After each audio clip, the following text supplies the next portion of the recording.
ఒక గొడవ జరిగితే ఎలా ఉంటుందో ఇప్పుడు చూద్దాం.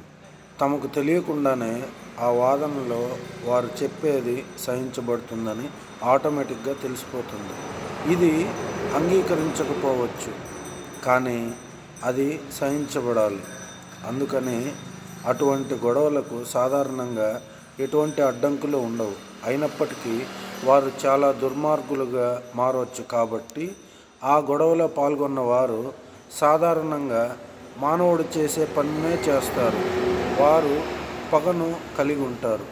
వారి అభిప్రాయాల కోసం వారు ఇష్టపడలేదని లేదా వారి పట్ల అసహ్యించుకుంటారని నమ్ముతారు మరియు వాటిలో ప్రతి ఒక్కటి తిరస్కరించాలని కోరుకుంటారు. కానీ రోజుకి చివరిలో కుటుంబం మాత్రమే మిమ్మల్ని సహించగలదు మరియు మిమ్మల్ని తిరిగి ఇంట్లోకి అనుమతిస్తుంది. ఎందుకంటే మీరు కుటుంబంలో ఒకరు కాబట్టి. మీరు అన్నింటినీ హ్యాంగ్అవుట్ చేయగలిగే చోటు కుటుంబం. ఈ తగాదాల తర్వాత ప్రజలు తాము అనుకున్నట్లుగానే ఆలోచిస్తారు. ఎందుకంటే వారి కోపం ఆ వ్యక్తి పట్ల వారి ప్రేమతో వేరు చేస్తుంది. మీరు ఇష్టపడే వ్యక్తి వారి అభిప్రాయాలను ఎలా వ్యతిరేకిస్తారు?